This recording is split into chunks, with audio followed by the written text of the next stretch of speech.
So everyone hypes up Malazan as this really hard to get into series, really confusing, really dense, really requires you to pay attention. And so far, I don't think that's true because you really only have to pay attention to what Krupp is doing, and everything else is just a side plot. Listen, Krupp is the main character, not just of Malazan, but of all of fiction. Yeah, really. he's kind of the center of the universe, I think. He's the it girl. Might literally be God. No one's really sure. Yeah. He might be my dad when I think about it. Oh, he might be someone's dad. That's for sure. Maybe I'm sure he's a lot of people's dads. I mean, have you seen him? Listen, Krupp the submissive and breedable is a well. Have you not seen his perfectly his perfectly round shape? Men and women alike cannot resist him. Oh god. We are 1 minute in. I already feel like jumping out of my window. Okay. Yeah. Anyway, I'm gonna shoot myself. Anyway, so this is a Malazan podcast of my read through, I guess. What were we call it? Werb's Folly. Werb's Folly, a Malazan podcast was the suggestion. Werb does not know what Werb's Folly is referencing. Fucking banger. I'm not sold. So yeah, you are. I'm Werb, which doesn't sound like a name because it isn't one, but it is the name of a YouTube channel that I do that's mainly about One Piece, which is why I'm branching out to do something totally unrelated, because I know all of my fans are so going to be interested in a podcast about a book series they haven't read. So true. So true. No. All right, hello, I am Duck. I am the only person here who has read the series in its entirety. I'm also the reason why most people here started reading it, so if this goes horribly wrong, I am the person to blame. I am Eve. I am one of Duck's victims of starting this terrible series that I'm now way too invested in to stop. I am on book 5, Midnight Tides. I'm about halfway through right now, and every second I'm not reading it, I regret my life choices. My name is Lynn. I am. I finished book 1 of House of Chains. That is what the 4th book is called, right? Yeah. Yes. Yeah. I finished the book 1 of House of Chains, and that's where I'm at right now.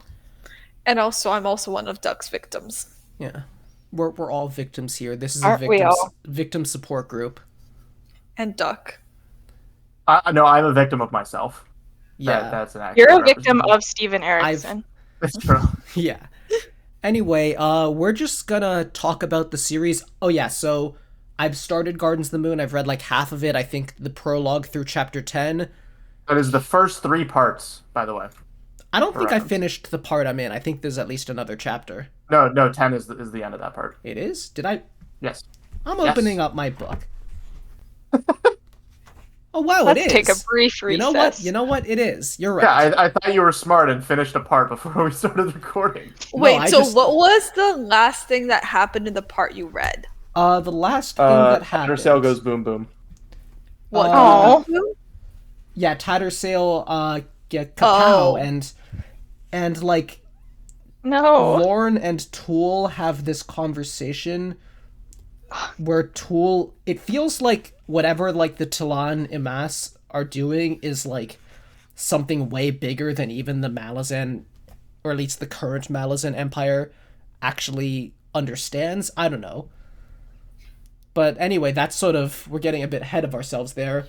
I did want to mention this podcast, it's probably going to be pretty loose because the way we conceived of this is we're just going to record the discussions that we were going to have anyway. So, that's what this is. So, where do we want to start? So you might want to start with what you thought Malazan was going to be coming in and whether or not those preconceived notions were upheld or dismantled. Good idea. So, the impression I had of Malazan, before I started reading it was that of course it's a very dense and complex fantasy series, and you hear people say so much where it's I couldn't get into it. It was too confusing. The author refused to explain things. It's incomprehensible and no, it's not. But it's not for everyone. But I expected very high fantasy with a lot of magical stuff going on, and I think that much has been true so far. I expected, something that really concerns itself with questions of morality when it comes to empires and, conquering and war and all of that, which I think is definitely being set up so far, although the first half of book one doesn't really have conclusions on those themes yet. And, yeah, so what I got, I think, is, it's definitely dense. It's definitely a read that requires your attention, and it's definitely got some chapters or sections of chapters where you have to be willing to roll with things a little before things are going to become clear. But it is not impenetrable, and I don't think it's as far from, like, other epic fantasy in the way people act like. Like, you should not read this if it's your first epic fantasy ever, but if you've read, a good handful of other series, several book series and stuff, you know what it's like to get into a big, complicated world, you'll be able to handle this. A comparison I hear people say a lot is it's like the first book of the Stormlight Archive and how that just kind of drops you in and makes you deal with it. And I think it definitely is further than that. Like, even book one of Stormlight, the very beginning of it's a bit confusing, but it has plenty of explanations, and most of the book, you have your feet on the ground, you know what's going on. But that does indicate a little that, like, it definitely drops you in. And I think the hardest part to get into is definitely part one, which was also the weakest part so far. And I think that part was a little light on some explanations it could have needed. But even then, there is definitely sort of a deliberate touch, It's definitely not just, like, throwing you in with no care for your reading experience. It has a deliberate focus on, like, what details it's giving you and what it expects you to figure out. It's not a perfectly deft hand in how it does this, which is why I think there's some friction and people have some trouble getting into it. But it's most of the way there. It just needs a little more polish, and in the next, 9 books after this one, I'm sure that polish will arrive. Yeah, I think there's a fundamental difference between something being confusing, or I guess something being unclear because the author made a mistake, and something being unclear because of a stylistic choice. Yeah. And I think this book is definitely, from the beginning, making it clear that this is a stylistic choice, and that if you don't like that stylistic choice, like, that's fine. Like, it's not, that is the book series that it is. And I do think that there are some execution problems in this book. There's just kind of some jank at the beginning that I think makes the problem a little bit worse. But I also can't imagine reading this and thinking that Steven Erikson just doesn't know what he's doing. Yeah, because it's there's very enough clear. being set up, He enough knows. being paid off, even in the prologue. Yeah, it's very clear he knows what he's doing. I mean, there's details that are following up in chapter 1 from the prologue that are already, like, there's an expected sort of knowledge. There's an expected sort of carry through of, like, if you notice this detail, then this next thing in the next chapter will have more meaning, which is what's satisfying about reading it a lot of the time. I do want to kind of step in on behalf of the people who think this book is confusing, because I was one of those people, and I feel like I've read a decent amount of the fantasy genre. I'm definitely not, like, the best read, but I've read quite a few epic fantasy series, and I think I'm a pretty, intelligent reader. I pay attention to what's going on, and no book series has ever made me feel as stupid as Malazan. The fact that I am 5 books in, I think, is a testament to the fact that I think it's really worth it. I think it's a beautiful series, and it does get better. But also, I was, like, actively struggling to read it all the way until the middle of the second book. I am very stubborn, and I told myself I was going to get through 2 books, and that if I still hated it once I was done with book 2, then I would give myself permission to drop the series. And then it became, like, one of the best series I'd ever read. Halfway through book 2, I'm invested now. But for, like, a very long time with this book, I was fighting my way through it. I didn't understand what was going on. I wasn't able to make any connections between, like, plot threads that were happening or making the inferences I was supposed to make, because I couldn't even understand, like, the base level of, like, who was talking to who and what the conversations meant. And part of that is because of some quirks in Erikson's language, where he'll, like, refer to one character by their name and their title, and, like, their race or what they look like all in the same scene, but only by one at a time, which made it really, really hard for me to tell who was talking and Yeah, what was and I going think on. that's something that's like often considered good writing in sort of maybe literary Yeah. fiction, because then it's sort of like we're familiar with the terms, and so that keeps things from being repetitive. But because like if then Mhm. it says like, the Chinese man, then we can sort of figure out which character that is because we know what race they are and we have those associations easily built. But then in Malazan, when it's like the Thello men, I think, and it's like you can just read it say that and be like, Mhm. I don't remember that even is a race, much less that that's the race that Belurden is, and I'm not even Yeah. sure if I got that right.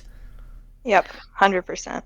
And then I think There's also a minor thing with that where, because of that POV that Erickson takes, people will call people different things, and then culturally Mhm. there might be different names for the same things, Mhm. and so which is it's really cool. It's Oh really yeah. cool, like the limited perspectives, like we get right. so deeply into a POV and they don't know everything. They have a lot of like gaps in their knowledge or are just wrong about things. And that's great. It's amazing writing, but it also makes it even more confusing because you can't fully trust anything anyone is saying or take it at face value.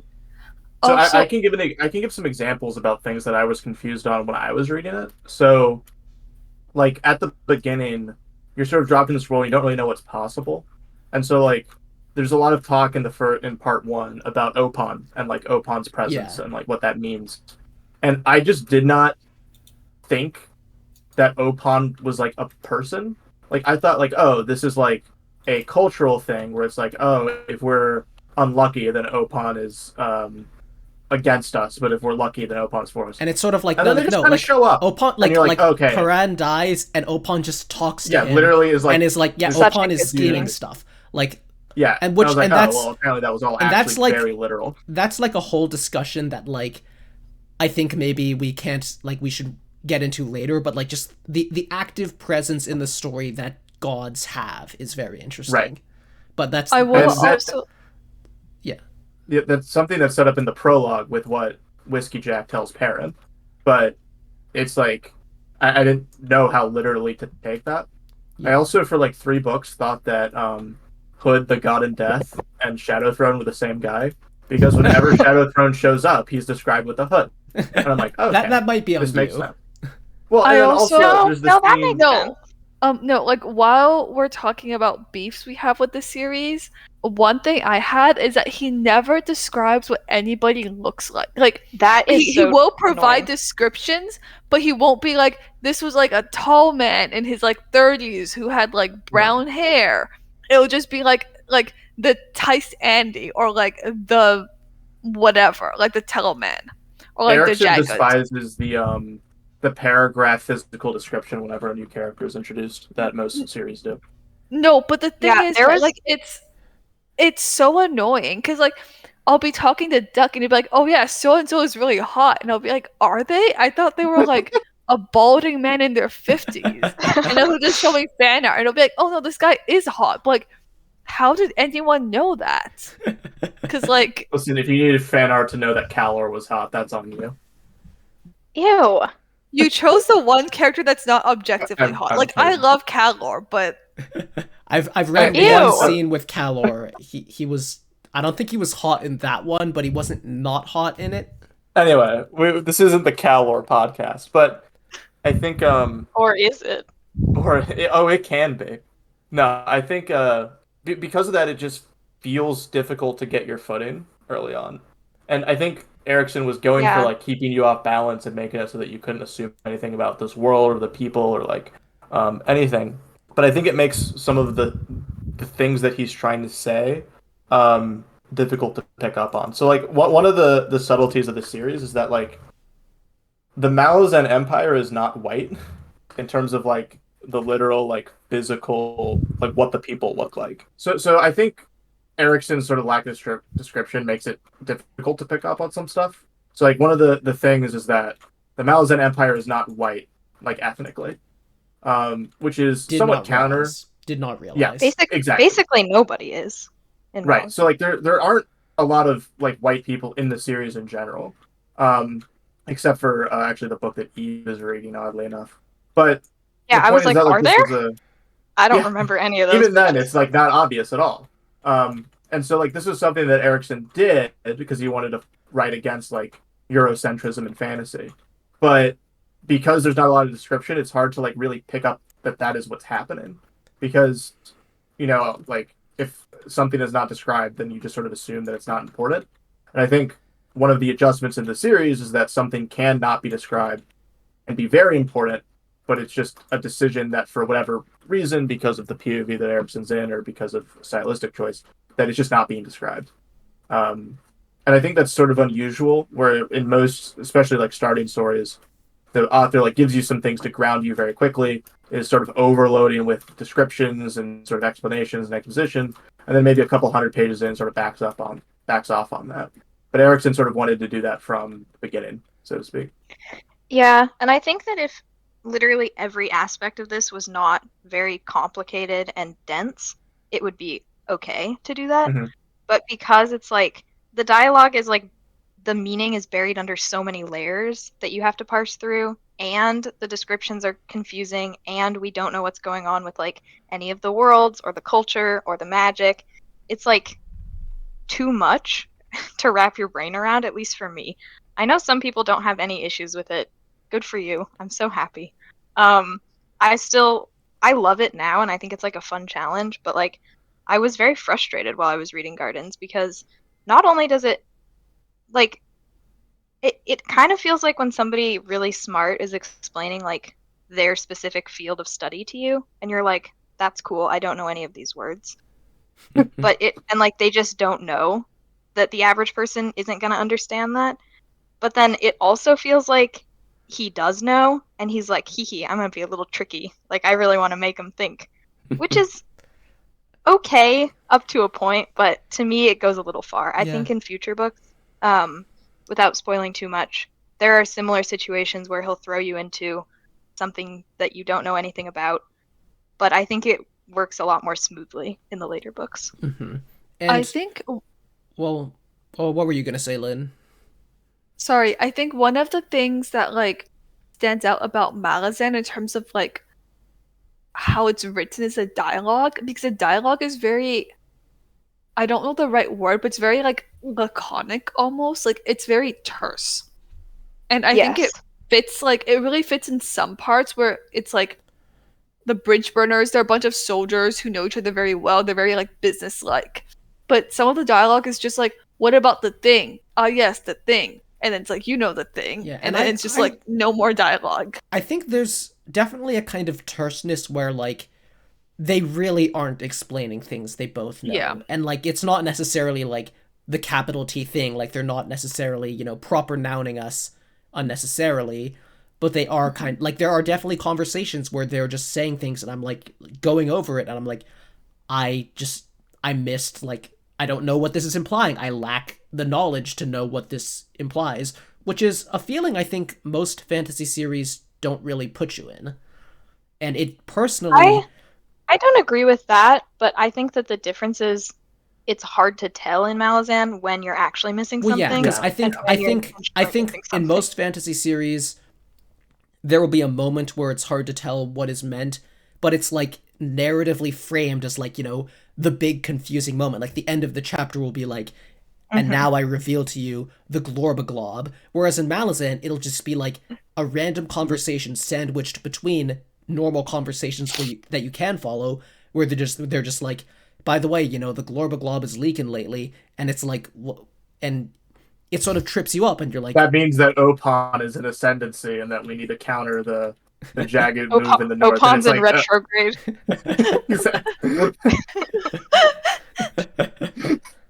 yeah, but anyway, to kind of bring it back to where this whole roundabout discussion of how easy it is to get into started, I'm definitely not saying that it's an easy series. Like, I think it would be unfair to people to say, like, oh, anyone can read this, it's nothing. Like I said, probably shouldn't be your first epic fantasy unless you just really want the challenge. Unless you're just built different. Yeah, like, it's more that... R.I.P. yeah. India, Our queen. We stand forever. That is a reference to another Malazan podcast where someone had not read any fantasy before reading Malazan. Honestly, and probably literally would almost not. died. Yeah. I probably would not have finished Dead House Gates without her, not gonna lie. Like, Yeah.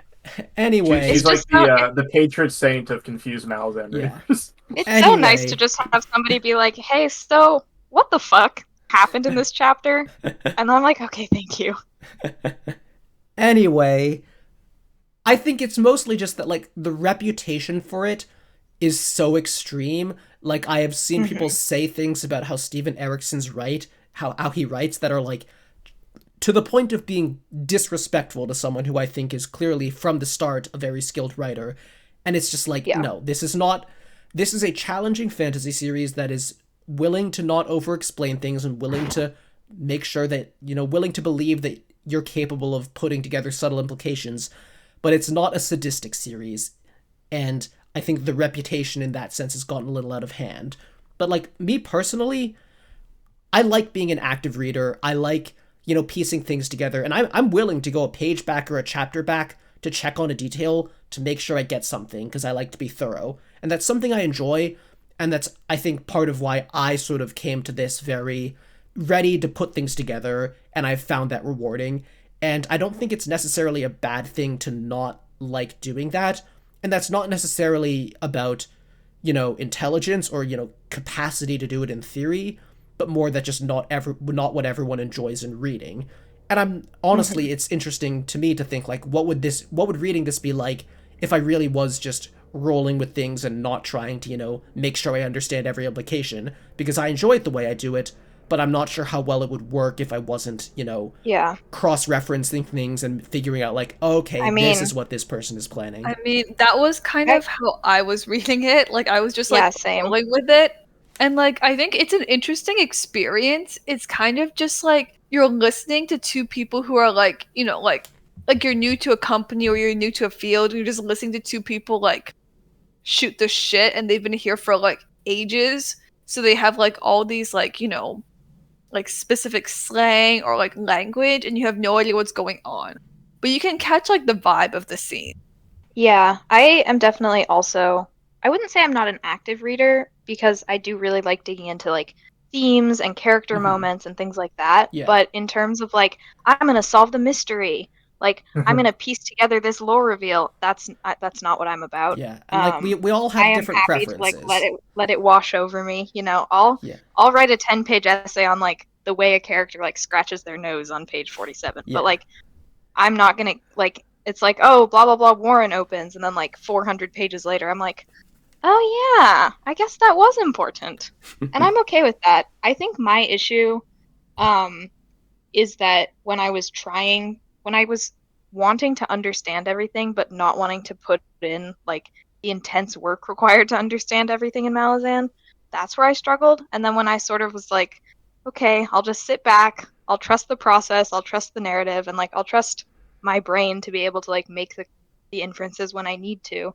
I think the series got a lot more enjoyable for me. And like Hmm. that's not the way everyone should do it, but it's the way that works for me. I think for me, like, I didn't really struggle up until they got to Darujistan. Like, I thought, like, everything up to them was, like, fairly clean cut. And Hmm. then that was a big jump for me because it felt like, okay, you're, like, familiar with these characters. You're getting to the swing of things with Tattersail and, like, Paran. And then you go to a different city and there's all these new characters. And for me, that was a hard transition. Yeah, I think I really enjoyed the Darugistan part, but I think that's also where it became clear to me what this book is. And we've talked a little bit about this before, so I want to say I am not assuming that the rest of the books in the series are this, but what I do think Gardens of the Moon is it's a political intrigue drama. And Darugistan is where that, actually comes into the forefront.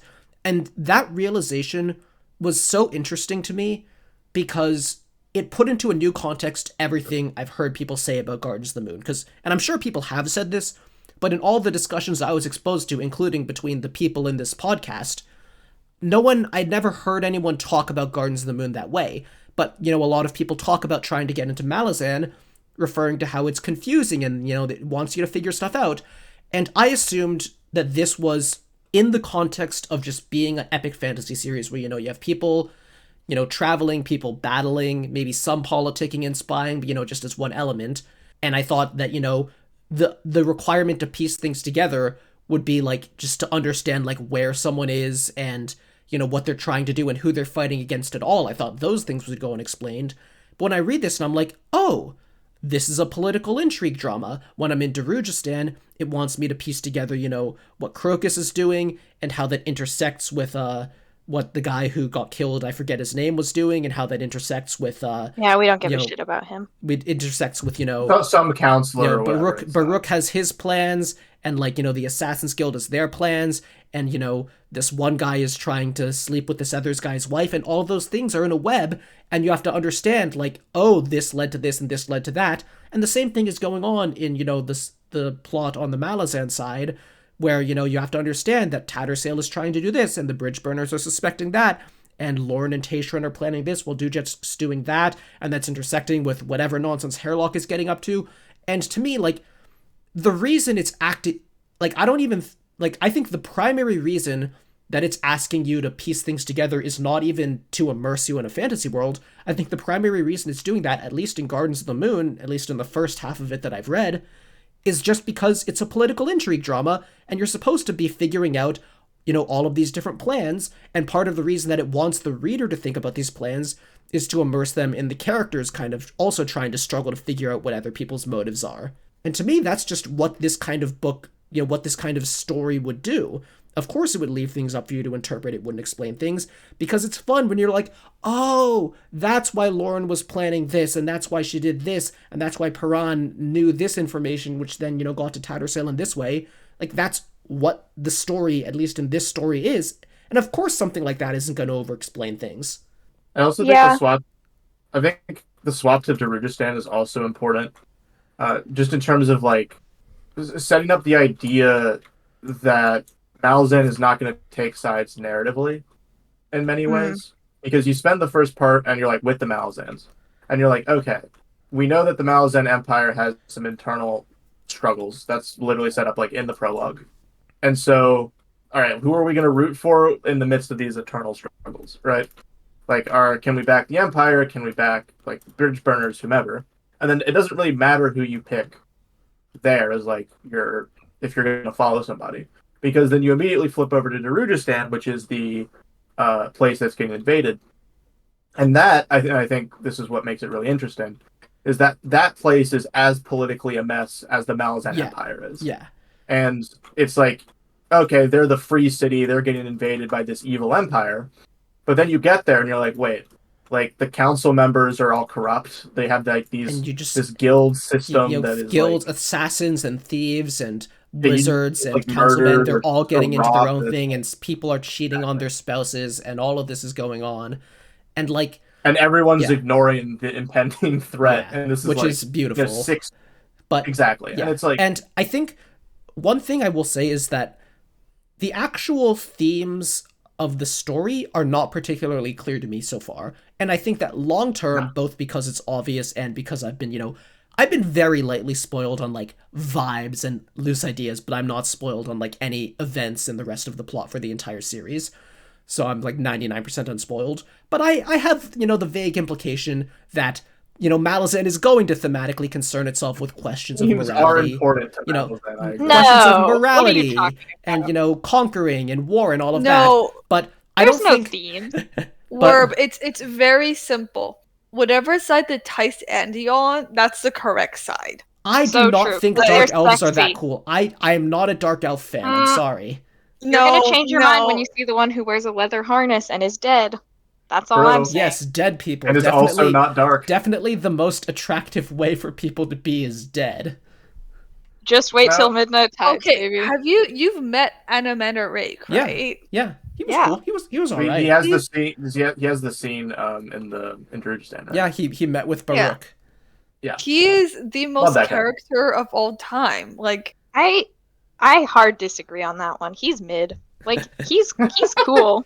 Sorry, I'm gonna get killed for that one. He's not mid. They're coming for you. All the whiskey jack. They're knocking on my door right now. He's cool. No, yeah. he's cool. I like him, but he's like, I don't know. I feel like in a series with so many characters of like such high caliber, like if he was in a normal fantasy series, I think I would like him a lot more. But as it is, I'm like, you're surrounded by other people who are just as interesting as you are. but I No, just but latch onto them more. I think he's it's the only also- one explicitly described as hot, and that's what's important. That's not true. Quick That is Ben, it's objectively right not there. I'm Anyway, sorry. look, I Gano's just not cannot a quick imagine. And Quick, wait, I and can- Tattersail. Tattersail's I hot can- as hell. yeah, What are you talking about? Tattersail is Okay, canonically hot. Tattersail and Kalam. Tattersail, every scene she's in, it's like, she's got big boobs. She's fat. She's hot. She does cool magic. She's 200. Okay, moving on. Okay, And also, it doesn't count if it's in Talk's POV, because Talk is attracted to literally every character that he That's talks true. to for more than 15 seconds. Yeah, but Paran also just Good could for not him. resist Canonically Tattersail. attractive. Yeah. Talk is providing the like horny teenage representation. You know, it's I think important. he's like no, someone 30. else. Someone and else Crocus. is. Yes, Crocus. We'll get to This Crocus is Crocus later. erasure, and So- I will not stand for it. We can erase Crocus. No, we can erase cannot Crocus. erase No! Crocus. No, we No. Look, can't. anyway, I wanted to mention that, like, I think the sort of the lack of taking sides. I think, okay, what I'm really trying to say is the reason I brought up themes in the first place is that I have an expectation of what themes it will probably explore later. But if you asked me in a vacuum to say what are the themes of what I've read so far, I would have a tricky time. I mean, obviously, individual themes have individual scenes have themes. I pronounced that right, but in terms of a connecting thread, like if there's a connecting idea between what Tattersail is going through and what Crocus is going through, I mean, I guess there's kind of betrayal and trust for one thing, but that's just like a top of my head thing. I haven't even really thought through what that connects to, and maybe the reason that I haven't picked up on explicit themes yet is because my brain is so occupied just piecing together what happens and what all the motives are, and so I'm not really thinking thematically at the moment. But all of that is to say, I could not tell you what is the connecting themes between, different subplots, but I do get a sense of a theme through the way that it handles the structure of all the subplots in the first place, which is sort of connected to what Duck said about the idea that, like, there's no taking sides, you see everything. And to me, it's sort of that it's emphasizing that this is a large world, which I think is something a lot of fantasy series allude to but don't actually show. Like Stormlight Archive, big fan, very large world, very cool. The plots and, the active agents in the story are very limited to a few locations, and we don't really go to a lot of the places that are out there or see what's so, different about them. And I think Malazan, even just on one continent and in one conflict, it is really showing us that this is a large world, that every faction has a ton of different sides, and, and it's, showing a variety of people on different sides, a variety of people, different jobs, a variety of people of different classes, and, on top of that, it has a lot of hints, like, I don't know what's going on with the Talana Mass and the Jagat, but, I think it successfully makes the world feel large by just actually having a lot of subplots, and having a lot of, different players doing their own things and being very concerned with their own lives. And that's kind of the other theme I'm getting out here, is that everyone really does have their own lives. Like, sure, you can say it's weird that in Darujistan nobody's that worried about how the Malazan Empire is closing in, but, like, you just look at Crocus living his life, and it's like, of course this guy is worried about his own thing. Of course he's not thinking about the Malazan Empire coming in. Care at all? And I think that just... Job.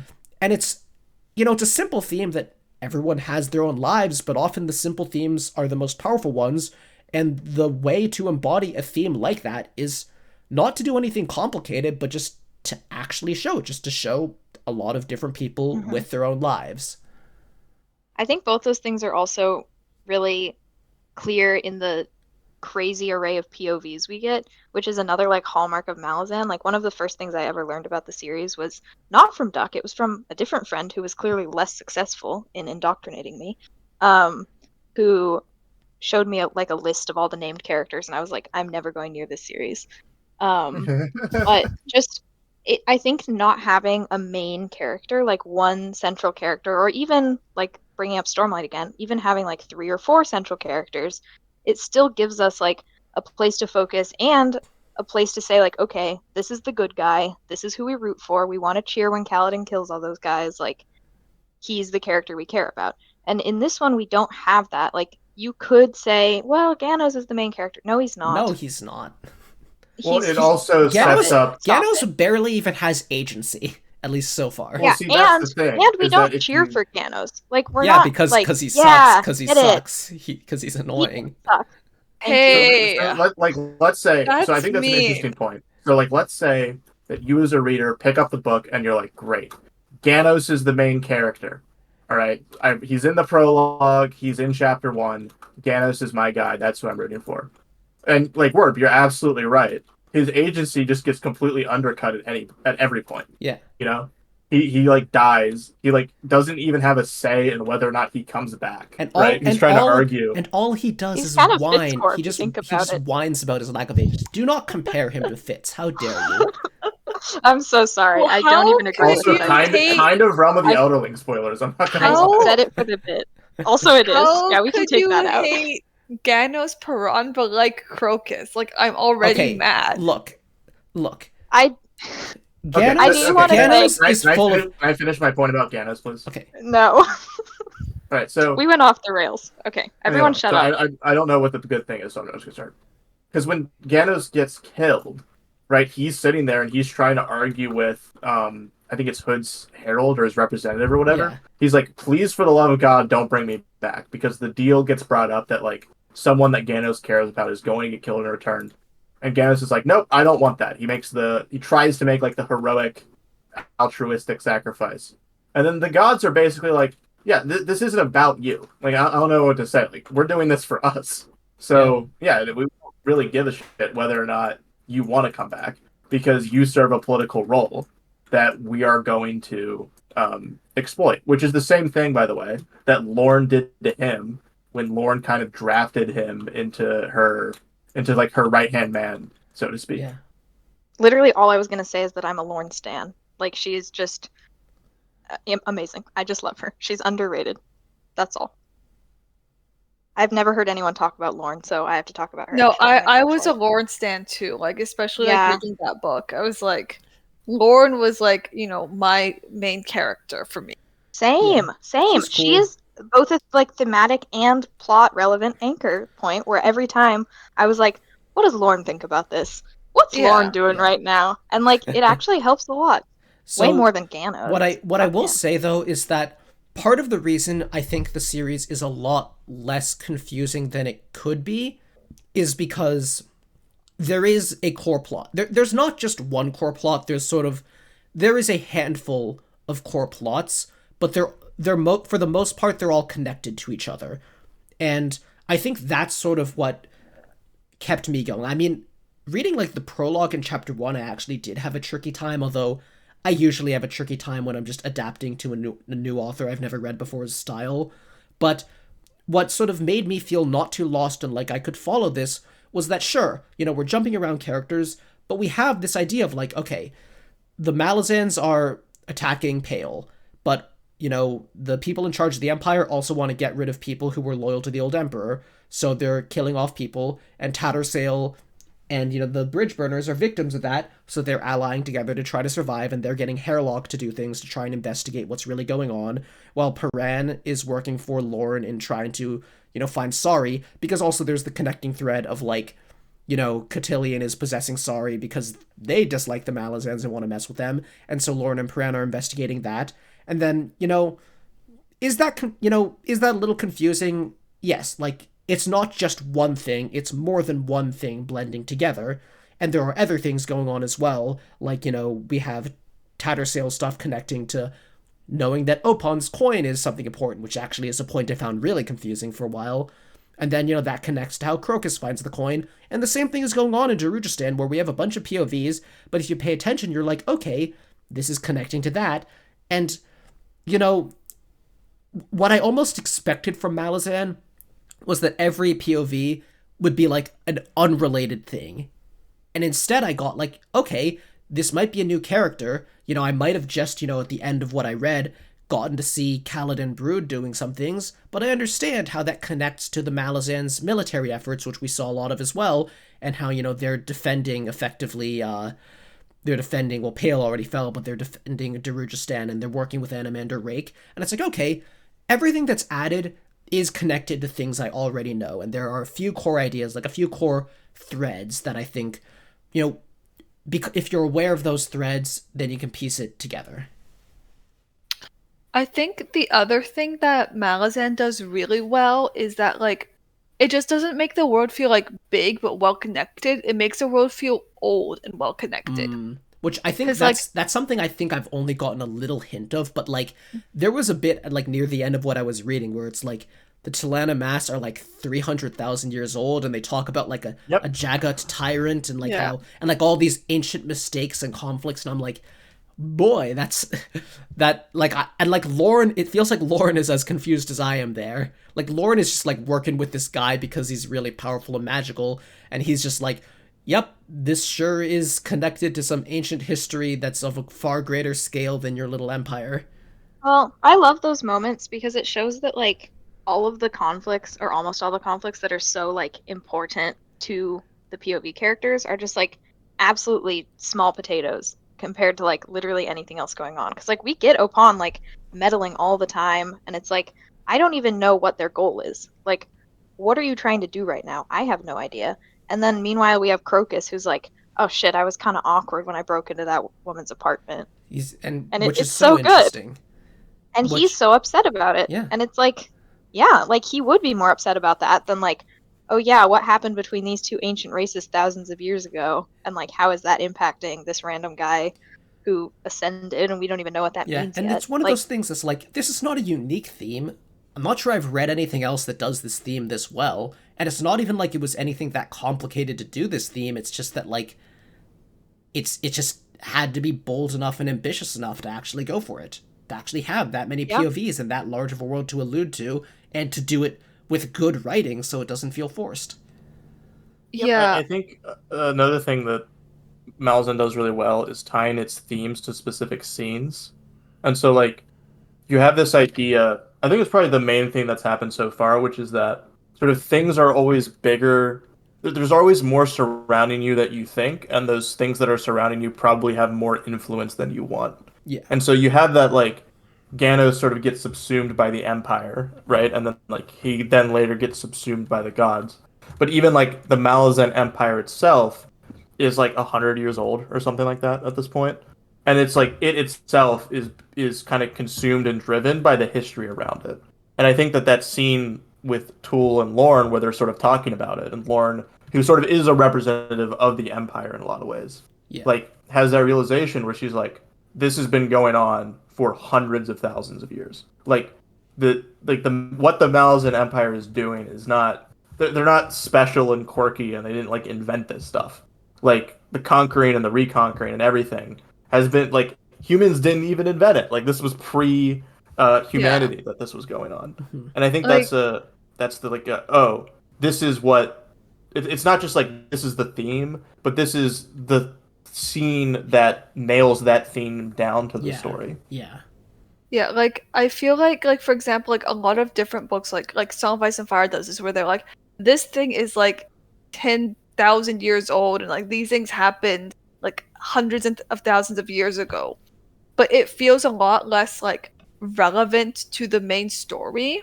Like it just feels like, okay, this is some like cool lore that's like being put into the universe to make it feel like rounder. But like in Malazan, it's like this thing happened 10,000 years ago, and we can trace its like consequences to like this day and how this impacts like the current situation. I think so- also having characters who are old as hell really helps with that too, because like Tool, for example, Yeah. it's like, yeah, he like knows that, like he saw some of that happen, or like he's very aware of it, and like Tool is also a good example because he's not telling us anything. Which, you know? by the way, like, Tool is so Dark Souls pilled. Like, I feel like it almost, it sounds like it would be a meme to be like, Malazan is the Dark Souls of fantasy, because everyone says it's the Dark Souls of this and the Dark Souls of that. And yeah, there's the obvious comparison that Dark Souls is kind of player hostile and has confusing lore you have to piece together.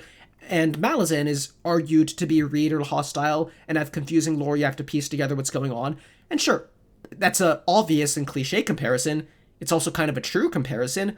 But beyond that, there is like there's just a lot of thematic similarities between them, and some sort of how they handle lore and history, and, you know, whether it all has a point. And also Tool, just like my mental image of Tool is just like a Dark Souls, you know, undead protagonist, just like how they look. Just like, He's a like when Probably not skeleton. far off. I need to Google something. Well, okay, it would be like a Dark Souls 1 protagonist when they are not human, when they're undead, which is a thing that you can be both in Dark Souls 1. All I see is a dude with armor and a helmet, so I don't It's think with that's right. anyway, Don't worry about it. I Yeah. know what Tool looks like. yeah, which and it's so like true that even though you haven't found a picture, like we are envisioning the same thing. Yeah. But yeah, so what else Tool really embodies? Tool really embodies really old people just like to tell you about their shit, which is also where this book, where chapter 1, not the prologue, but chapter 1 starts. We just have this fisher girl and this old lady is just yapping and yapping. Well, it's also funny because that's another example where the Fisher girl does not give a shit about the Malazan Empire in the same way that the older woman does, Yeah. who is like very incensed. Um, Mm-hmm. but then the Malazan Empire becomes very relevant to that girl's Yeah. life because she Real eventually gets fast. possessed by Cotillion. Yeah. And so it's like, oh, you have the older generation that is like carrying on the trauma of what happened before. But then that history actually comes up again and becomes really relevant to the younger generation. Yeah. I just want to say that while we're on the topic of the beginning, I loved like the prologue where it was just like you had them talking to like Lacine, and it's like mentioned that like, oh, she used to be surly and she used to be like a barmaid. It was very like Byzantine Empress pilled. Yes. And then like you cut to like a few years later, it's like, oh, we don't have an emperor anymore. We have an empress. Yep. And it was I just really like that. it was just moment. very like, yeah. Which also, we've sort of done a lot of meta discussion and impressions about it as a whole, but you want to just like actually go through and talk about the plot beats and characters now?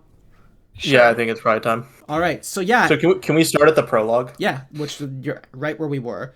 I will say, yeah, like it reminds me a lot of one of my favorite series, the Sarantine Mosaic, which is like literally just directly inspired by the Byzantine Empire, and it's like it has like a similar thing where like there's an empress who was like a former actress, and then was with the guy who became Theodora. Yeah, the character's inspired by her, and it's like it's just the same vibe of like, and what I like is that the prologue of Gardens of the Moon, it implies a lot with just a little. Like, you just get these little details like she had a different name before. She used to be a barmaid. Now she has so much power that people are suspecting that she's going to take power. And you have this whole story that you can imagine happened of what her relationship with the Emperor might have been like and how she might have gained that power. And then you start the next chapter, and before the chapter even starts proper, just like the italicized date at the start is like this year of Empress Lacine's rule. Yep. I like how in Malazan. So I have this running theory that the first instance of magic in a fantasy series tells you everything you need to know about how that series is going to write magic. So, like in the Greenbone Saga, the first thing that someone does with magic is try to steal it, because it's about economics, it's not about magic. Anyway, but I like that in the prologue, the magic is off screen, right? You have Whiskey Jack, and you have Perrin, and you have later Fiddler, and they are watching the Malazan Empire, which is, by the way, not under orders from the Emperor. This is under orders from Lacine, culling the local witches and bringing them under Imperial control. And it's and like already with that, you've set up some things that, one, the Empire is not a unified idea because there's internal tension, and these people are taking orders from those people, but really, like, they know that the Emperor wouldn't be okay with this, and when he finds out, he's gonna be mad, whatever. But then you also have, like, sort of the wink, wink, nudge, nudge of, like, hey, the magic itself is cool, but the thing that you should be worried about is the context that it's being used in, which is this empire taking more control over its citizens, which is generally and it's not considered just a bad it's thing. not just like the culling of candle witches or whatever. It's also like their mages are under Lacine's orders and are like, it's like they're looking at they're looking down at the situation and they're like, this is getting out of hand. Like, our mages are out of control. And I think that context is a lot of parallels you can draw with like what happens then between Taishran and Tattersail and all of them. Yeah, and then the scene gets paid off later at the dinner. With Lauren, how Lauren was, within one of those purges. Because, then you also sort of think about it and you're like, Wait, Lorne is Lysine's adjunct. Why is she mad at Tattersail? because Because she has to Tattersail be. was because she has to be, Yeah. right? Or maybe Side I mean note: I don't is know it if gay it to is. be an adjunct? Because I still think it is. Is it Like what? Yes, gay to be an adjunct. Like I yes, don't see why not. canonically yes. you're somebody's right hand man. Like that's gay. Sorry, just had to Right, but say it's that. like Please continue. right. So then you have like Lysine, well not Lysine. You have Lorne who's angry at Tattersail because she's the one that she blames for her family dying or whatever. But she is completely misunderstanding what happened there. And we as the reader know, or she's either misunderstanding or she's misdirecting because she knows she can't actually be mad about who actually did it. And that's when Dujek just like cuts her legs out from under her and is like, listen, like if you think that your beef with Tattersail means literally anything at all, like you're an idiot, Yeah. basically. This is your job. You're the adjunct. You either have to like this is what you signed up for, and if you don't get that, like Like literally, Lauren, leave or deal with it. your job is to be the facilitator of doing things to people that are exactly what was done to you. Right, and she is going to do that to Darujistan, and that is her mission. Yep. And the decision that she makes in that moment is like, all right, this is all that I can do. So But anyway, in the prologue, because we're still talking about that, we have this whole conversation between Paran, Ganos, whatever. His middle name is Stabro, which is Stabro. is? Stabro is it's like Stabro. Stabro is the perfect middle name for someone like Paran because it's a middle name that he would think of. How do you spell that? Because I have no recollection of Stabro. this, and I don't think I want Like to. Stabro. Stab That can't be Bro, right. but only one B. Are you kidding me right now? Like, is this No, real? Chad, this is is this real. real? No, it's not real. We're just playing a little joke. Josh and ya. I hate everything. But yeah, so I honestly don't have a ton to say about the scene between Paran and That's Whiskey Jack, right? Like it's obviously Whiskey Yes, Jack. that is correct. Yeah, Like it never says it, but like it's Whiskey Jack. it's Whiskey Jack. Yes, But that's like not even. I feel like I have little to say about it almost because the scene just kind of says itself what it is, that like he's telling Paran, don't be a soldier, and Paran is like, I'm gonna be a soldier. And like Fuck yeah, you, like man. and What do I you feel like know? the theme is kind of apparent and there's not much I really have to add. Yeah, Which is one of those things where like sure it can be a confusing chapter to jump into, but I'm also like going into Malazan thinking like is this going to explain anything? And then like well it spells out a theme pretty fast. Like clearly it's willing to explain some things if it's willing to explain a theme. true. But anyway, yeah, not a ton to say about the prologue past that then. That kind of brings us just to Cotillion doing his thing cuz that really sucks for that Fisher girl. Like that's another thing is that I don't think chapter 1, and this is on purpose of course, but it doesn't really signal to you whether Cotillion and Amanus are good guys or bad guys. Like this could be like seeing you're two cool guys you're gonna be following at the start of the book. Like this could be our Kelsey or our Loch Lamora. And then it's like, yeah, they're just effectively killing this girl to take her body, and like there's like maybe a tiny bit of hesitation, but it's also like they're doing this. This is not a moral dilemma for them. And they also murder however many other people. Yeah, that too. Which is I like the just village. I just want to say that I am a Cotillion stan, and I was a Cotillion stan from the first moment he was on the page. Duck can vouch for me. Literally the first sentence, like no joke, like actually. That's a hot take.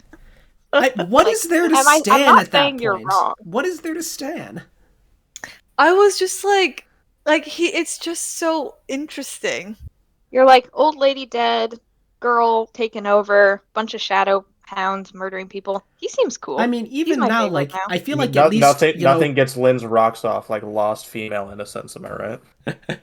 Well, literally that lost, and, like, as in lost female, as in the girl that existed no longer does. Yeah, no, yeah, just does not Yeah, exist. rip that Look. Fisher girl. Lynn, when women So, get okay, killed. so there's also like some small payoffs where they mention in the prologue that they're culling wax witches, and then you see a wax witch in chapter Yeah. 1 yeah, who hates the Empire. yeah. So like there's some little threads like that you can sort of connect and be like, okay, like something that happened in the prologue leads into chapter 1. Even it's not like a direct thing. Like she wasn't there in the prologue. But it's like, okay, there's some continuity going She on. survived the purges. By the way, like, I still don't know what Lucine was trying to cook with, killing off all the mages. And, like, clearly, like, the order got undone, so clearly they realized it was a mistake. So it's like, what was she trying to cook? I think she was only trying to kill the, like, mages that weren't under her direct control. Like, she just wants to monopolize, like, that power. What an Empress move. Listen, Malazan has good girl boss representation. That it does. That is true. And Paran just kind of, like, walks up in front of those girl bosses, and I'm like, they should And kill falls him. flat on his They face. should kill him, and it's like they don't because he's amusing. Why And why do you hate Well, Paran? Okay, let's Can be we honest. unpack your literally hatred for does. Paran? Sweet. Okay, He's I- Did sweet. Cotillion effectively utilize girl power when he took over somebody's body and murdered Perrin? That's all I'm saying. Yes. That is why it was necessary. That's what he literally would not have been able to do it if he didn't possess the girl because he needed girl power to do it. Exactly. Because here's the thing I about love women. Paran. So some of y'all, in this podcast, not the podcast listeners, have heard me say this before, but Paran, allows me to empathize on a deeper level with women because I look at Paran and I'm like, this is how women feel while being around men. They're so annoying. Now I get it. That's very progressive of you. I like Paran. I don't know what to say to that one. Like, there's He's a lot like- to unpack. He's a failure, but he's genuinely sweet. See, what And, like- okay, he is sweet. I will, after seeing his interactions with Tattertail, I will give it that he's sweet. Because of course he's a noble. Like, yeah, that he knows how to be polite and respectful. That doesn't mean he's good at anything else. I But, will like- say, I think the first like truly great scene in Gardens of the Moon is when Paran knows that the bridge burners murder high noble captains, like as a matter of course. And so he's like, all right, don't worry, I got this. He walks in. He goes up to like the grisliest veteran he can find, which is Fiddler. And he's like, hey, I know you stab captains. All I ask, I'm not even going to ask you to stop. All I ask is that you give me a chance to deserve getting stabbed. And it works. And Fiddler's like, you know what, man? Oh, I respect it. I respect the gumption. Good But job. then he Pats him on the immediately back. gets stabbed by He someone walks else. out, just immediately gets shanked. Yeah, and I For feel like unrelated reasons. I feel like But that- the story of Malazan, like if Malazan was a standard series, then like the plot would be Paran having to lead this group of people and earn their respect, and instead Yeah, he's not even in the same plot thread as them. Yeah. He just immediately gets like yanked from what he wants to do to what the gods want him to do, Yeah. which is sort of But the anyway, point so- in a lot of ways.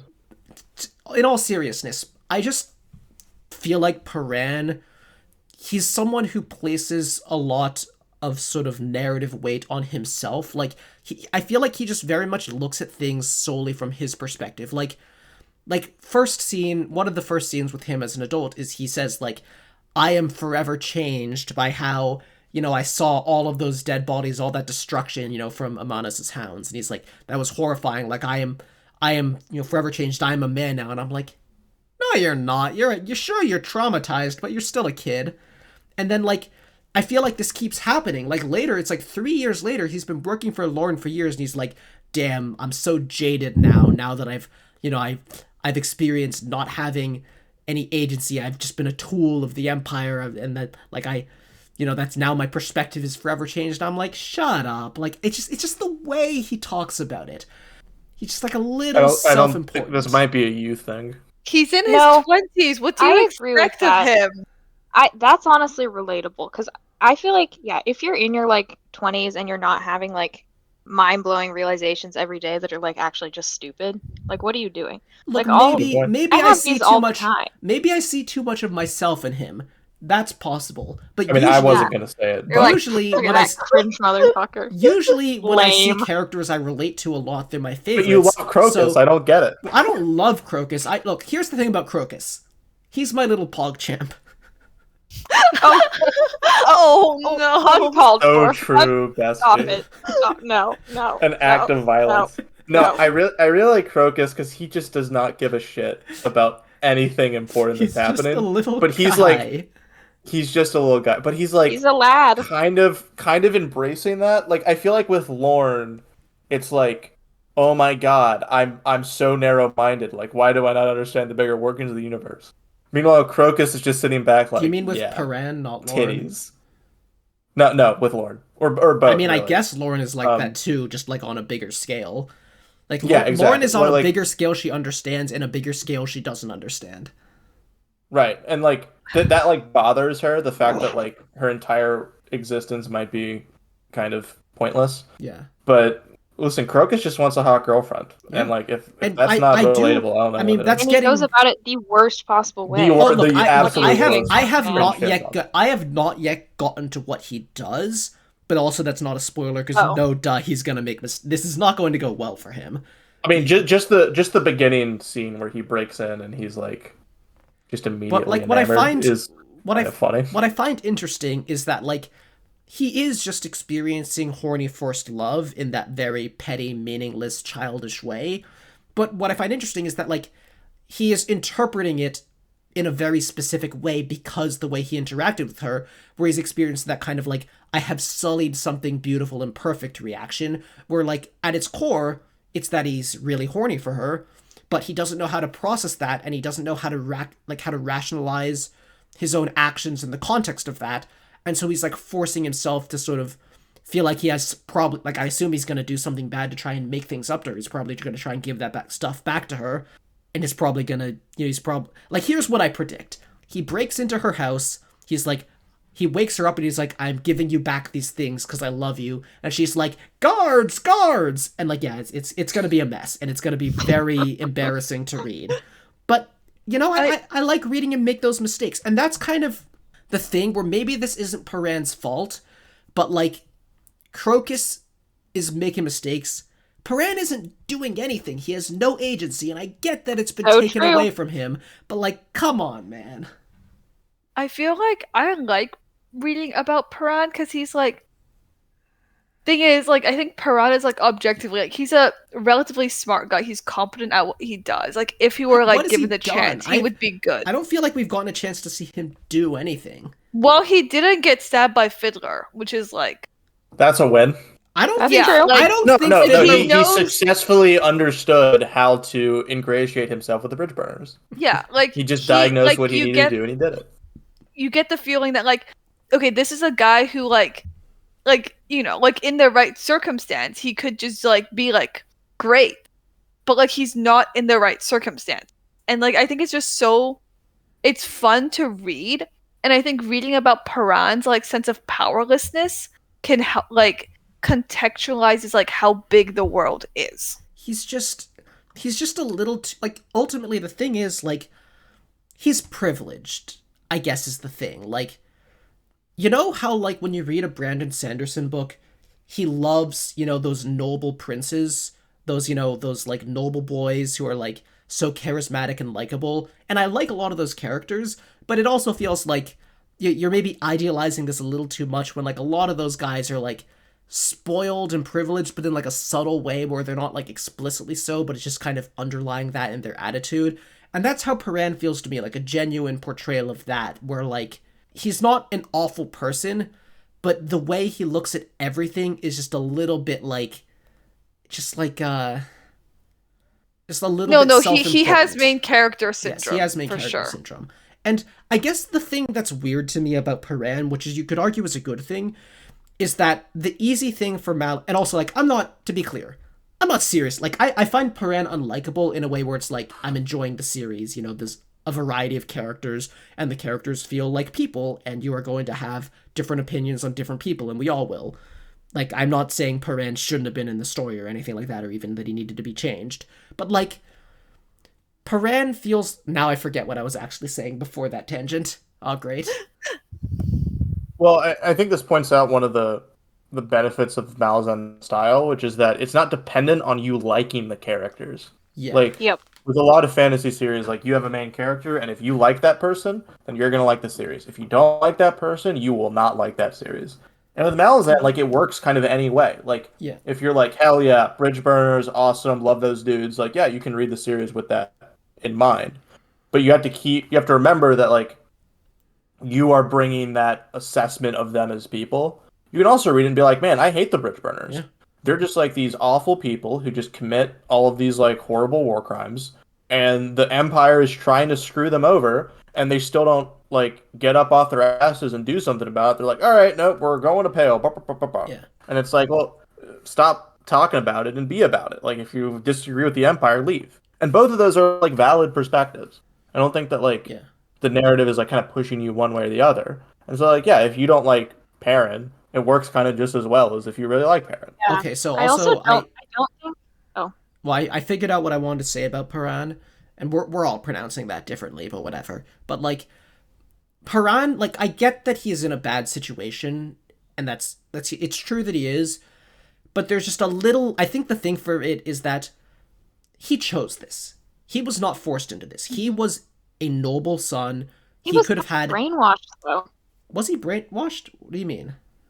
I mean, kinda just Like, growing up like with the Empire and like the I mean, knowledge I feel that. like I mean maybe so, but I feel like the start of the story kind of frames it like he gets his warning that he shouldn't try to be this, and he chose to be this anyway.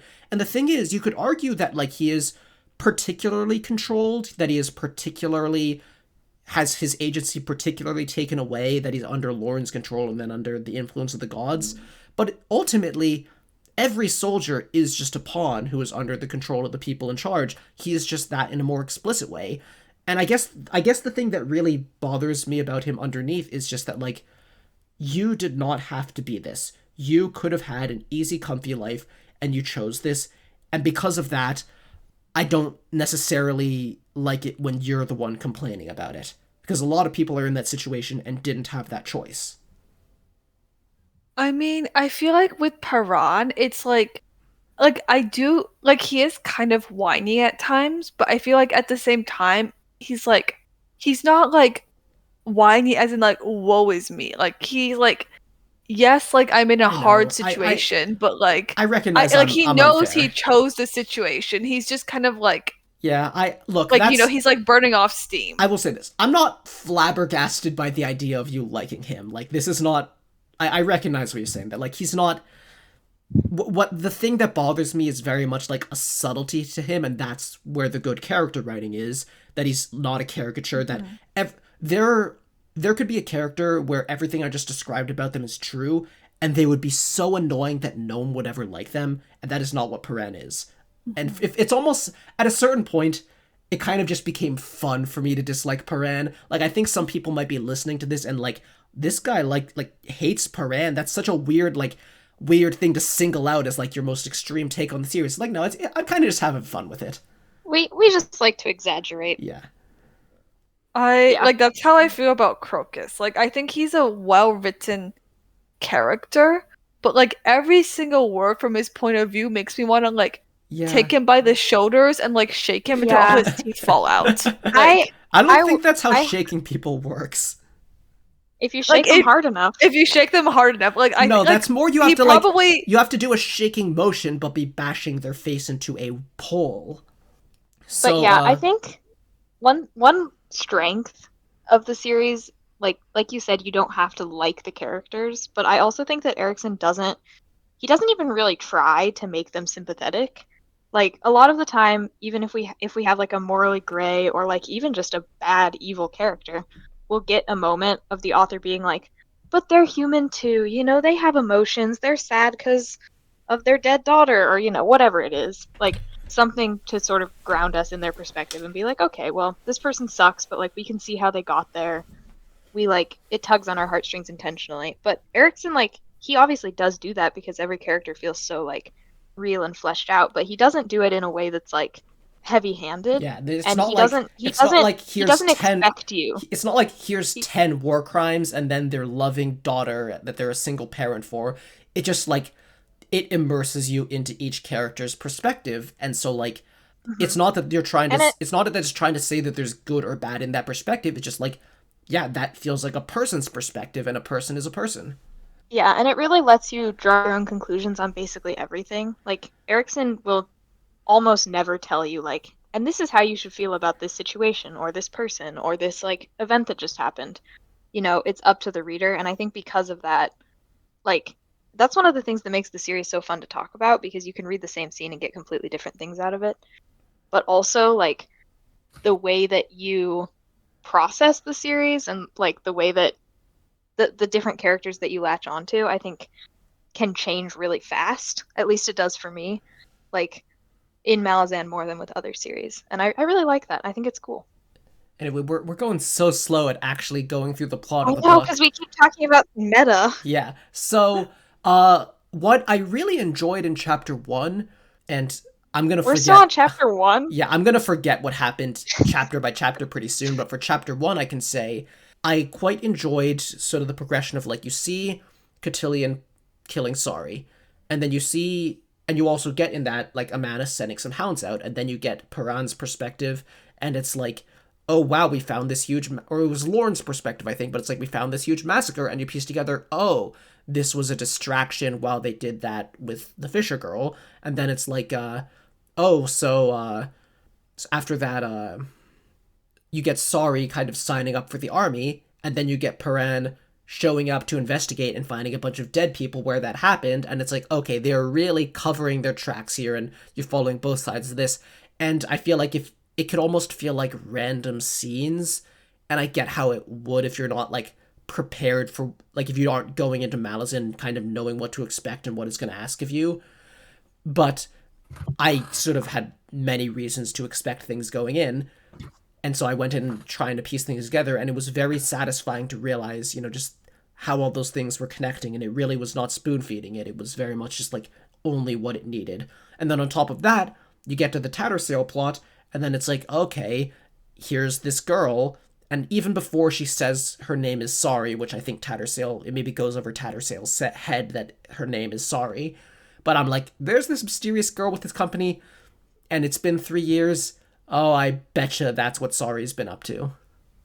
Yeah, I feel like that was really well done. And like then like you get like a bit of like I think it cuts to the bridge burners and they're like, yeah, we're scared of Sorry. She's been like cutting random people's like dicks out. Yeah, she's a sadistic And she murderer. looked good doing it. Okay. Do we want to talk about the Siege of Pale? Because I have issues with the Siege of Pale. I I think that I think it might it's be one of. What are you saying? Oh yeah, I think the Siege of Pale might be like the only. I think it's probably one of the bigger reasons why people think Malazan is so confusing, because I think Erickson tried to juggle one too many narrative things at the same time, and it didn't quite all land for me. Yeah. Because you have like the introduction to this new group of characters, you have this time skip that happens where we start with Tattersail after the battle, and then we go before. We have the bridge burners who are properly introduced. We have the political stuff from the Empire. We have some like crazy magical shenanigans that we don't have a lot of context from. We have Opon and the gods interfering. We have Moonspawn and Animator Rake and all of that stuff. We also have the political stuff between the citizens of Pale and the Moranth, and the fact that the Moranth are sort of this allied army that's native to Genebacus, that's with the Malazan Empire that they struck a deal with, that leads to them like going to the city and just like burning and raping and looting it for an hour or whatever. And I think all of that sort of overloads it, and it's like a little bit too. I think it's the point where you have to struggle so much to sort of figure out what's going on that you can't really appreciate like the subtle things that are being laid down. Yeah. And I think and like sort of as those plot lines get developed, I really like just the subtleties of like, the politics between Moonspawn and Pale, and the politics of like what Taishran is doing and Tattersail figuring it out, and how the bridge burners play into that. I really like all of that. But in the siege itself, it's definitely rough. And I think that's also it's the point in the book where I think the writing was the roughest, just in terms of like what's happening during the battle. Like, it wasn't an awful battle scene, but a lot of things about the writing are like above average for fantasy, and the battle scene, just trying to follow the chaos of like what Tattersail is doing and all of that, felt a lot more like average middling for fantasy in that. And like the average battle scene like that in fantasy is frankly just pretty confusing and rough, and that's what this felt like. And in particular, I think the hand is not always as deft as it must be, but it is pretty deft most of the time in terms of what information it's willing to give you and how subtle it makes that information. But a thing kind of stuck out for me in that during the battle, Tattersail has like a pretty clear and explicit thought that like the attack that killed most of the mages came from behind. It came from Taishran. And then later, it's like Tattersail is struggling to remember that and figure out what that was. And I'm like, if it's supposed to be a struggle for her, then it should have been a lot more subtle early on, because it was a very explicit line the first time it happened. And then it kind of, when I'm sort of reading this very actively, trying to, piece things together and pay attention to every detail, and there's a mismatch in how subtle a detail was and how subtle it's treated like it was later, then I think it's very jarring. And I know that sounds like a tiny nitpick, and I'm not saying this one thing alone is a flaw, but more just like that general sequence of writing was a little rougher and felt less polished, and that is one aspect of why. I wouldn't worry too much about Eric's writing battle scenes going forward. I think he starts to lock it in. Yeah, Gardens maybe, but once Deadhouse Gate starts, like, it's over. Yeah, it's over. Yeah. Can we talk about Krupp? I want to talk about Krupp. No, we have to finish talking about the pre-Darudristan stuff. So, Tattersail, pretty good character. I like her. I think Tattersail. She's just cool. Like, Tattersail, obviously not the protagonist, but she's a very protagonistic figure in this, and she actually is such, although she may have died where I am, who is to say, but she is very protagonistic in that she gets to have agency, she gets to do things, we stick with her perspective a lot, and she's that underdog within a bigger, larger thing trying to survive. Yeah, I will say Tattersail, like, I love her. I don't think she is, like, one of the more complex characters. Like, there's not a ton to dig into with her. It's just, like, which is maybe actually one of the reasons I liked her so much, because I didn't know what the fuck was happening. And I was like, I understand what's going on with her for the most part. But I just think she's cool. The part where it's like, by the way, she's 200, I was like, oh, okay. And then you just move on with your life. I mean, she's older than the Malazan Empire. Correct. Mm-hmm. But yeah, I like her. I feel like, she's rational, she thinks a lot. We understand why she's doing what she's doing, and it feels like her decisions, have a lot of thought behind them. And I think, from her perspective, piecing together what Taishran is doing is really fun. Unfortunately, for the reasons Duck was saying, the, with how much the Siege of Pale jumps around, her connection with the Bridge Burners is pretty confusing. But past that, when it's sort of like her and the Bridge Burners are in this together trying to survive with this tenuous alliance, is pretty cool. And also just the fact that everyone else, like so many characters in this book, are scheming things. And like most characters who are as powerful as Tattersail and have as much agency as Tattersail are scheming things. Like most characters who aren't scheming things are like Crocus. They have much less agency than Tattersail.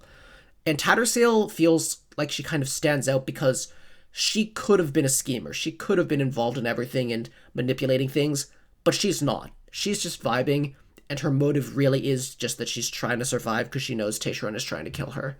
And she's trying to help people that are also trying to survive in the Bridge Burners. And I think that's what makes her so easy to root for. But I will say, I've pretty much got a grasp of them now, but oh my god, the Deck of Dragons scenes were so confusing to me in the early ones. You don't have a grasp on them. I have a grasp on what they loosely are now, because for one thing, I understand that when a magical person reads the Deck of Dragons, the cards, just the images on the cards move, and that's just a thing that happens, and that itself was not clear to me in the first couple. And I was like, what the heck? The coin is spinning? What is it's literally spinning. Yeah, and like, okay. I also think that it's an example of like a lot of fantasy do the prophecy is vague, we can't figure it out, and it's like a riddle.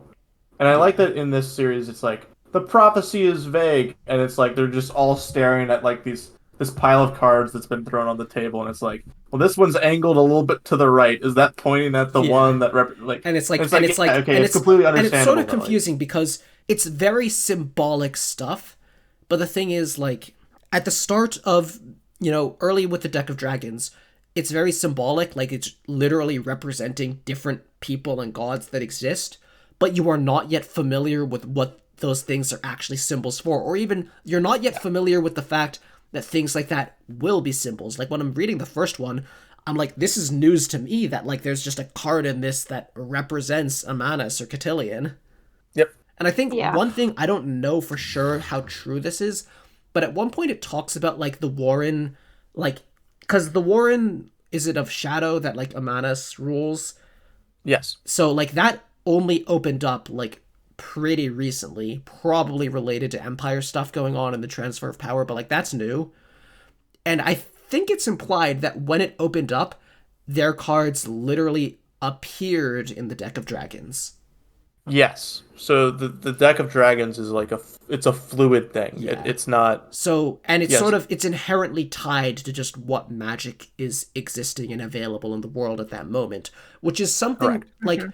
like tarot cards are, you know, like, which it's obviously inspired by, like, it's literally cards, like, it's just like randomly shuffled. And there's certainly something to interpreting them, and there is something to, if you believe that there's sort of something mystical to influencing how they get randomized, then there's maybe something to that.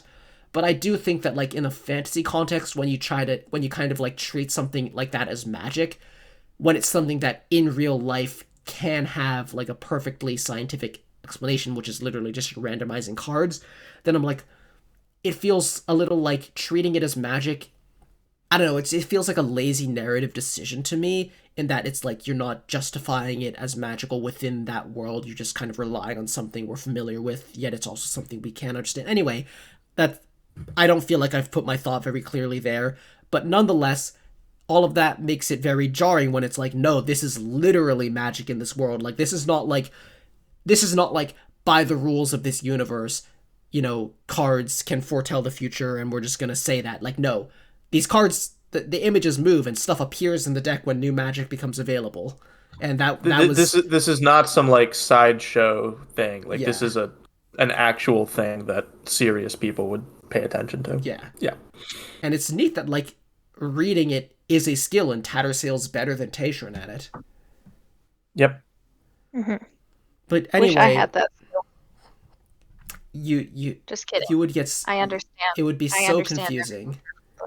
You would be like, Yeah. all right, here's the Hound of Binkus, and you'd be like, what does this mean? Yep. But The Hound of I Binkless. I do like that the readings aren't particularly useful. yeah. like Like, it's, they're- Yeah, it's not like they're like, half the oh, time we we're figured it like, out, guys. But I it- really enjoy how literal it is that, like, Opon's coin is spinning, and then we're just like, yeah, like, Crocus gets the coin. What's he gonna do with it? Yeah, it's a I literal actually- coin, yes. I love that scene because I love the trope, you know, of like, oh, you bend down and you get lucky and the arrow flies right over your head. Like, it's so good, and the fact that this is like the coin that we've seen before, And it's the just god of luck, literally, good like, moment. it's lucky because the god of Mhm. luck made it. Yeah, then and Crocus is like that just arrow some guy, kills someone. you know? He's just like some stupid like young boy, and Opon is like, "Don't worry, Yeah, man, that I got your back." Well, that arrow kills someone whose blood wets Rule's temple, if I'm remembering correctly. Oh my god, I don't remember that. Yeah. Yeah, and then there's some Cruel, magical and stuff then that goes on. and it's like, it seems like Opon intentionally did that in a way that would wake up Cruel, and then Yes. Cruel talks to Krupp and is like, yeah, some gods woke me up, let's see if they can handle me. Yeah, it's Holy shit, maybe I I'll think- notice it soon. I need to reread that scene. Yeah, it's And pretty, this was it's a big one. after this was after Krupp talks to the homeless people in his dream. Yeah. Mhm. Okay, so let's talk about Darujistan. Also, Love this guy. we're not talking about the bridge burners because there's not much to say. I Yeah. will say my thing that would get me scared on the Malazan subreddit is I think the burners can be pretty just kind of standard and boring. They kind of are. Yeah. And it's like Whiskey Jack is like fine, but especially like in the first couple chapters, I wasn't like, hell yeah, Whiskey. And I know people who go fucking feral over Whiskey Jack, and for me, it's like he's like a gruff commander dude. Yeah, he's a gruff commander, dude. The one the like most interesting thing is that he really does not want to believe Sorry is evil, and it's kind of like it's not that interesting, and also he's wrong. Yeah. Like Yeah. I don't like have much tension going into like thinking is like this could have been framed in a way where it's like, this is like the plot of this book could have been, you know, the tension between Whiskey Jack on one side and Quick Ben on Kalam on the other side, and like, do we trust Sorry? And there could have been a lot of tension, like every reader would have their own guess, but like, no, we know it's Cotillion. Like, Yeah. I think it doesn't help that the bridge burners have names that make it impossible to remember who they are. I think So that true. one might be a you problem. No, it's a me No, problem it's also. not. Like they're They're like called they're all like interchangeable. like they're called like fiddle and floorboard and like tabletop and Look. like gunpowder. It's just like Look, Quick Ben is the mage. I don't remember what Clam Honestly, is, but Floorboard kind of fucks as a name. Fiddler is a It's kind sapper. of good. Honestly, yeah. Mallet is the healer. I feel like I got that mostly down. I will say you do have the really funny moment when they're trying to get across the lake, and they're like, "Fuck, does anyone know how a fishing boat works?" Oh, it's Sarah's so like, good. Sarah's like, I guess I do somehow. Yeah, apparently, Sarah's like, yeah, we're good. I've fished before. You could Uh, say. Allegedly. Okay. Also, you know who else is a part of the plot? Hairlock. I'm gonna say it because none of you even know that you should say it. Insane evil puppet with chaos magic? That's a Homestuck reference. Does Erickson know that it's a Huh? Homestuck reference? Well, Don't- considering this don't- came out like a decade before Homestuck, probably Yes, but not. don't worry about it. Don't worry about it. wait. Isn't there like okay? I was really confused about the hairlock thing for a second because I was like, he's dead. Now he's alive. Now he's a puppet. He doesn't have genitals. What? Why were you concerned about his genitals? When is that the Lynn, hang-up? Lynn, Lynn is like, oh fuck, I was trying to get with Hairlock and now he's gone. Oh wait, he's a puppet. we're I can back. work with that. Oh, Th- never does- mind. No, Like, I was. what? no, Wait, 'cause have you at have one you ever point- seen? Are you hoping for like no. a Have you- Pinocchio have you- situation? at where one it breaks? Have you they ever just- no, seen a okay. puppet with Lord. genitals? Have you ever Okay. seen a puppet No, with genitals? I thought. So I was really confused. First, I don't thought wanna they know just the put answer to him that. in like another body, and then I was like, oh They no, they did. put him in like a Muppet thing, like a sock puppet. Lynn, would you say on the level of real person, Muppet, wooden person, or wooden puppet, is the Muppet hotter? Is that your implication here? No, Like this no, is a like sliding scale? let me explain. So first, I thought he was in like a person body, right? And then I thought he was a Muppet. And then they started describing him having like arms and stuff. I was like, oh no, he is in a person body. But then at one point they were like, it was like perfectly like they describe him as like smooth and like wooden. So I was like, wait a second, that doesn't sound like a person body. So like Well, I just he's wooden, Yeah, I you mean, know what I that's mean? it's a pretty straightforward. Okay, I'm not talking description. about Hairlock's dick anymore. Can we move on, please? Thank you. No. no, I was just really confused because I wasn't sure if he was like a person or a Muppet or like what. Anyway, so I think Krupp is really interesting as a character. I will say Because- this about Krupp. I I could think see Krupp being the only human in a Muppet adaptation. It was relevant. I just had That's to. no. That was a valid. That was I had to valuable. share my Good, vision. good No, contribution. you're cooking. Good contribution. Thank you. The thing about Krupp is that when Krupp is on screen, you have to read. Like, you gotta pay attention. You gotta like, he is gonna say some nonsense, and you gotta think about what it means, and he's gonna do some things, and you gotta think about what those descriptions imply, and like, and you know, you say you like when Malazan really immerses you in a perspective. That is a perspective, and I'm not necessarily saying that I love him. I'm not necessarily saying that I would die for him, but I am saying that he is, you know, the epitome of what Malazan does with its characters. And I feel like if you like Malazan, then you have to like what it's doing there. Yeah. I also- don't like old men. I'm not sure I believe you. I've heard some things That's you've wrong. said. Do you, Wait, what about Calor? Hold on. Okay, Calor is like a quirky old man. Like Krupp is like a jolly Oh old my man. Krupp what is the quirky. hell? What the? Krupp What is the that? quirkiest What character did- ever okay, written. wait. Okay, Lynn, how do you feel about Santa Claus? He's weird and creepy. Like I What? like okay, I like Calor is like an old man with like angst, Lynn, were you you know, always like- more of a Krampus fan? Is that what you're telling Grump- us? Oh my god. She didn't say no. She did not say I don't no. know who No. Krampus is. Like the Sure. evil Christmas monster they made a horror movie about. I didn't watch that. Listen, So Yeah, I think Was it? Krupp is really fun to read. Like, it's just you gotta think like the first Krupp chapter. It's like he just says like this is the same dream, and then like 3 paragraphs later, I'm like, wait, this is a dream. Oh wait, I need to reread that in the context of that. Yeah, I think Krupp is also really interesting in the context of this book because most of the tone of the other chapters is kind of the same. You know, Yeah, it's like which I kind of think is serious, a kind of military, like it's formal. it's a little bit of a Uh, weakness. I think in that I think yes, yeah, I agree. Erickson is a very good writer here, and he does a solid job of writing a variety of characters. But we're not getting like differences in tone. We're not getting just like the prose style alone tells you which character you're reading, which some authors do. And like this, it's I'm not sure if it's like it's not going for that here or that he just wasn't skilled enough yet. But I mean, he was able to write Krupp. Well, that's the thing is I think Krupp is like the exception where it's like, yeah, okay, this is going to be a part of the series where you're gonna have these like more off ball or like off kilter, like just a little bit not like all the other point of views. And I think Krupp is just really important about establishing like the goofy part of Malazan because there is like a very like strong kind of playful element in a lot of storylines or like in a lot of scenes in storylines.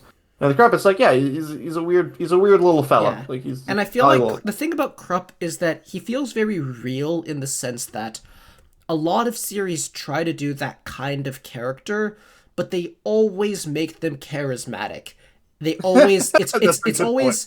always just a little bit like for the reader, you know? And Krupp does not feel like he's for the reader. Like he loves the sound of his own voice. He says wacky things. He plays around. He scams people. He tricks people, and all of that. And he's full of himself. But he's doing that for him, not for us. Like he's making jokes that he gets and we don't, and that makes me like him a little more because when we get that jester or that trickster character that's very for the reader, it feels a little more fake, and it feels a little more sexy, and I like how unsexy he is as much as I will, I do appreciate his round form, perfectly spherical. I mean, he is peak male performance. Yeah, I think it's nice that like the other characters are kind of annoyed by him as well. Like they're not like, Yeah. oh my god, Krupp the wise. Like we have to bow down to like his genius machinations. They're like, man, fuck this guy. Like Yeah. This really, guy he's again. Like, can you And shut yeah, that's up? what makes it stop, feel rewarding please. when he actually does report to Baruch, and he also like talks a little more straightforwardly when he is talking to him. Yeah, it's like there's like it's an act, but it's like 10% of an act instead of 100% of an act, which is what Yeah. you would expect. Yeah. Because you could have done the other. I think another like lamer way to do Krupp would be like he's this crazy like kooky guy, and then when he talks with Baruch, he talks like a businessman, you know, and it's Mhm. like, oh no, I'm really serious, and I'm gonna be like, oh, we have to, strategically in the north, we have to move these. Like no, like this is his personality. He just tones it up or tones it down depending on the situation. But like fundamentally, he is a goofball and cannot change that. Yeah. Literally a goofball. Like he is a sphere Yeah, of goof. emphasis on the ball. Yeah. And the thing is, we're not Don't know shaming if I him. like He that. is proud of his form, and I support it. Oh yeah. No, no, He absolutely. will like Krupp would walk up to someone and he'd be like, "You can't handle me. You're not as round as me, so you're weaker."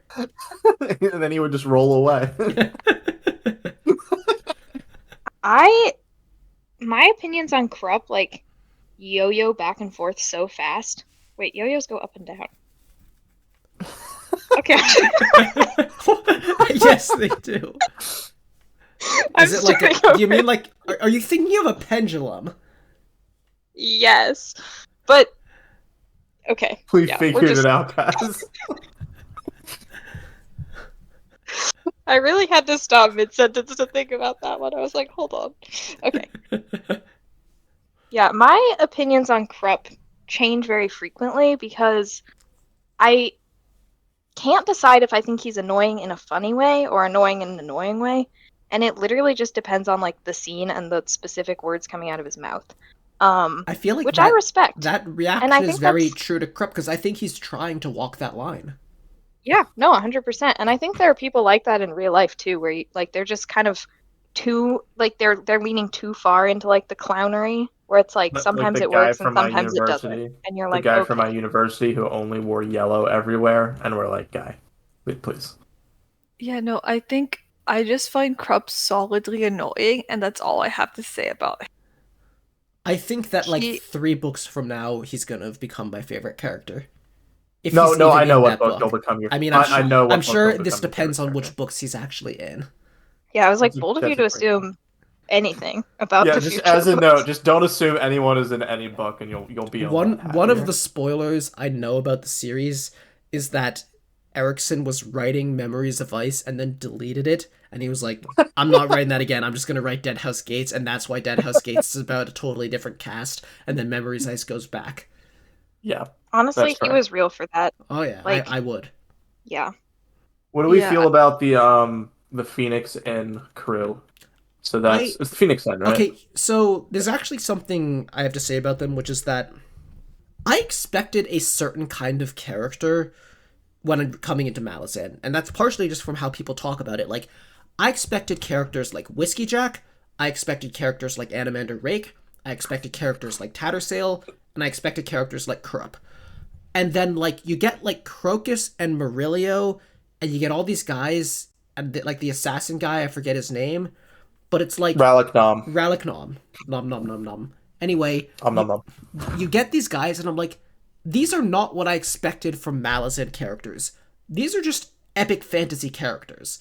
Like, you could just see Crocus in, like, a lot of series, and that doesn't mean everyone would write him like Erickson does, but, like, these are characters you see everywhere, and, like, that's when it hit me that, like, Malazan is, and we're kind of going back to meta discussion here, but, like, it's just epic fantasy jacked up. Were Like, we ever not on meta discussion? like, the thing about Malazan is that another kind of impression I had from it, from how everyone talked about it, was that it would be kind of its own thing. Like, just in terms of, like, both how the world is and, like, the kinds of characters it writes about and the structure it uses. And, like, to be fair, it is very structurally unique. But in terms of, like, the tropes you see on the screen, the archetypes, the flavor, this is not a different thing from the usual epic fantasy. This is extremely epic fantasy because it's doing all these ideas that I'll see all the time. Like, Baruch is, like, so epic fantasy. Like, I feel like I've read that, and that's not to say that it's done badly here, but I feel like I've read that exact character before. And that's the thing, like, this is for people who love epic fantasy and want something that jacks it up to 11. And that's what the Darujistan section made me realize. But also, I do like the characters, but I think what's more interesting is the web between them. And honestly, off the top of my head, I don't have the web as clearly as I have the web between, Tattersail, Lauren, and Taysharan and Dujek and all of that. But while I was reading it, I was really enjoying piecing it together. It's just that now it's been a bit since I've read those chapters, while, like, the most recent chapters I've read have been more focused on the Malazan side. But, again, while I was reading that, I enjoyed piecing together, like, all these details of how, like, this one guy gets killed, and then they try to shoot Crocus, and Crocus ducks, and Crocus runs away, and, like, that relates to what Ralik Nom is trying to do, and Murillo's helping Ralik Nom, and to do that, he has to have sex with this woman, who is tying into, like, this plot with the council people, and Baruch, and all of that, and it's really fun, and I think that web is really great, but, like, Murillo and Ralik Nom are not very unique characters. They're more interesting more for how kind of normal they are, and yet they kind of fit into this larger picture. Yeah, I think Erickson knows when to, like, play with tropes and, go more deeply into them, and then when it's just okay to have this character that we already are sort of familiar with. Yeah. I mean, And, guess, like going back to what I was saying, like, I expected characters like, Whiskey Jack or Tattersail, and it's like Murillo is just, like, a pretty average kind of, like, clever, noble guy, like, kind of what I was talking about in, like, tropes that, like, say, like, Brandon Sanderson loves, that, like, Murillo is one of those. He's just, like, this clever, noble guy who's also friends with this assassin guy and willing to, help him with his plans. And that's just not something I realized Malazan would be giving me. And that's not to say I'm like, oh my god, thank you, Malazan, for giving me Murillo. And more that just, like, Malazan has well, you should be. a lot of range. Are we? I love Murillo. I've literally never heard anyone talk about Murillo, like, and obviously, I've He's not talked going to about come up on favorite character. like, lists, obviously, I, don't read spoilers, so I only know very loose things, but I hear people talk about Tattersail. I definitely hear people talk about Animander Rake. I've heard the name Crocus thrown around. I have not heard the name Murillo thrown around. Yeah, I think that's fair. I just find him, like, a fun guy, Like, I just like the Darujistan scenes because it's just, like, To me, the bridge burners have this sort of like, fraternal, like, oh, we're all in this together, we know each other well, like vibe that sort of didn't work for me in Gardens. But like the Darujistan people, like, they're just buddies hanging out at the bar, and like it did work for me. I think that, like, with the bridge burners, it's like we're kind of caught up in the middle of their story in a way that's, like, weird. Like, it feels like it's expecting us to already know what, like, Fiddler's deal is. And you could argue that's a good thing. Like, a lot of what's good about Malazan is it just drops us into these things. But I think this is not a good case of it because it's really not letting most of them stand out. Like, I feel like Quick Ben stands out for, his role and his magic, but not really for his personality. And, like, maybe if this was a series focused on that, like, maybe if we were reading The Black Company here, then, through the subtleties and through spending more time with them, then, Kalam and Fiddler and Mallet and everyone would get a chance to stand out. But when we're with the Bridge Burners, we are with them so briefly that this doesn't really work. While with the Darujistan crew, I mean, we're with them briefly, but each one kind of gets their own scene and their own moment. Even Murillo, who gets less focus, still gets moments. And we're sort of emphasizing how different they all are, which makes them all stand out more from each other. Whereas, like, that is not happening with the Bridge Burners. Yeah. I gotta say, assassin fights on rooftops are just inherently cool. Yeah. Yeah. I like the way those sections with like just the way that people like enter and like move and the way like people are shooting like arrows across buildings and stuff like that. I think is really it's fun to read. I enjoy it. It's like that, Especially with like the god interposing. It's like that one scene from like Shadows Linger, remember that? Except that scene is like full of spaghetti. Yeah, exactly. And like here it's like these are actually competent assassins and Crocus running away from them. Yeah, I like the idea that it's like, okay, Crocus is a thief, so like he knows how to fight, he knows how to move. But these are like professional killers. I mean, so, like, the thing is, we still don't know, like, if where I am in the book, we don't know if those are Malazans. They might be, it's obvious, but it's so obvious that even some of the characters in the story, I forget exactly who, maybe Baruch, maybe someone else, but they're like suspecting, like, this is something else, and maybe it is something else. I think Erickson as a writer would absolutely be willing to make it something else. Because I forget the exact lines of dialogue, so I can't really say, but it was something about, like, they didn't think this was how Lauren would play it, or maybe they did think this was how Lauren would play it, and then someone else suspected them. I don't know. the point is, it's a political drama. Yeah, and a really fun These one. sort of things you have to pick. I enjoy Baruch's perspective a lot too, just because he actually like is in control, and like obviously I'm not saying that a secret tyrant manipulating everything is a good situation for a city, but still when you're reading a narrative and you're like, these councilmen sure are, trying to surrender the city to the Malazans, then you're kind of like, okay, I'm glad Baruch is here and is, like, not planning on letting that happen and is the one who's really in control and thus has the influence to prevent that. And there's kind of there's a sort like a mini joke where it's like, Darujistan is the last of the free cities, and it's like, well, it's free in the sense that the city is controlled by, like, shadow puppet governance who are only tolerated because they're more benevolent than the actual malicious government. That's another thing, by the way. Darujistan is such an epic fantasy city. Yes. Like, there are epic fantasy... Like, you could do an entire epic fantasy trilogy that is, like, only in Darujistan or, like, an XP of it. No, and I think that was part of the intention, was, like... Yeah, which is, again, like, part Darujistan in and of itself is enough to be a series, and, like, the Malazans and their perspective in and of itself is enough to be a series. So let's take those two things and have them, like, ram into each other and play off one another. Yeah. I don't think it's a spoiler to say that, like... Oh, yeah, that's just kind of the point of this book here. And it's really fun. Exactly. And there's also larger things going on, because what the heck was the deal with, like, are the Malazans trying to go past Darujistan to dig up the Jagut Tyrant? That just feels like... That feels, like, practically, like, out of nowhere. Like, I don't even know what to make of that. Yep. Plans within plans. Who was talking about that? Was that something Lauren? Or... I think Lauren and Toole probably mentioned it. But wouldn't Lauren... I'm trying to remember now. Maybe I'll open up my book to check that chapter, because I'm a little confused, because, like, this... I remember this being, like, news... No, Oh no! So this is when Tattersail is yeah, talking to Bellerden. yeah, Yeah. Bellerden, and that's what, because that's what sort of Tattersail wanted to hear about Bellerden from, and that was the conversation he allowed her because he promised. Yeah, And they're because thinking that maybe that's Lauren's motive, but like, and from Lauren's perspective, we haven't really seen much talk about it yet.